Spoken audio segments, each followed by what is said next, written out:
guys, Brian Hilliard here, author of the best-selling book Networking Like a Pro and creator of the popular program How to Ethically Attract Higher-Paying Clients Without Being Pushy or Salesy. And I am fired up here today because earlier I actually just got off the phone with a contact, a person who we were just kind of getting to know each other. And one of the points that she brought up, I think, is super important. It's something that I was kind of vaguely aware of, but when we talked about it, I was like, boy, you know what? This is like a really good point and something that I want to bring up to you guys. And quite simply, it was this idea of being able to better monetize or better package her story in a way that allows her to be able to better attract clients to her. So let me kind of back up, and I'm not going to get into all the details, but let me just kind of back up. So the person in question, they had a great story, right?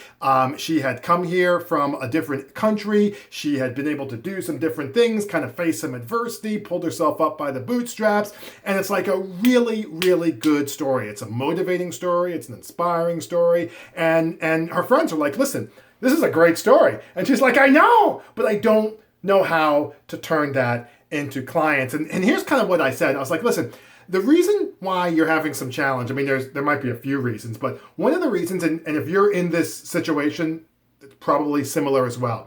If you find yourself having a great story, you've got this great story over here, right? And you've got all of this good stuff, all of these great ideas, all of these things that you've done, these learnings, let's call it wisdom that you have. All right, over here, you have prospective clients. You're like, boy, you know what? I know that they would resonate from my story. I know that they would resonate from my story. I know that they've got challenges and problems that, my experience would resonate with them. But the problem is this gap. It's like, what do I do to get from my story to these folks in order to be able to do that in a way that's obviously not pushy, salesy, or over the top? And you know what part of it is?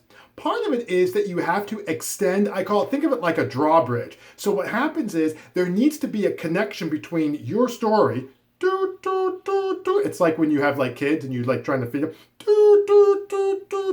There needs to be a connection between your story and their symptoms or problems, okay? And the only way you can do that is by showing to this group that you have common cause with them.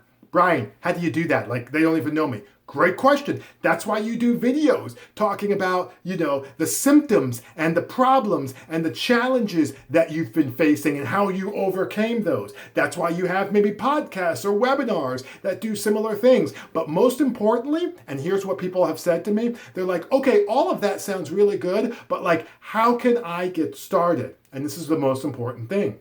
You have to have what I call a clear, consistent marketing message. There needs to be an understanding writ large of what it is that you do, and then there needs to be a manner in which you communicate that to others. We call that a clear, consistent marketing message, because when you do that, when you come across as being able to articulate what it is you do in a manner that gets them to say, boy, you know what, that looks like something of interest to me, then you get the next step, which is for them to say, boy, you know what? I have a problem that's similar to the problem you just said you did. So let's talk, or let's interface, or can I join your Facebook group, or can I follow you, or fan you, or friend you, or whatever? There's all these things, I have no idea. Okay? And be able to do that in a way that allows me to maybe address some of the problems that I've got, and maybe that involves hiring you as a coach. But the reason people don't do that and talk about the story is because they haven't really created a clear, consistent marketing message around that story to position it, and here's the point, again, to position it in a way that elicits common cause from your constituency. Your prospective clients need to be able to say, boy, you know what? That's interesting. That resonates with me. That sounds like somebody who I want to talk to some more or connect with, and that's how you do that. Anyway, that came up today. It was something obviously that I felt excited about and wanted to kind of share with you guys. And like I said, hopefully that makes sense, and hopefully that's something that you can see yourself doing. If you want, feel free to swing on by our Practice Builder blog It's actually a podcast, Brand and Grow Your Coaching Practice. But we also have a practicebuilderblog.com, which is a blog. You can go to www.practicebuilderblog.com. So like I said, my name is Brian Hilliard, saying so long, take care, and thanks so much for your time.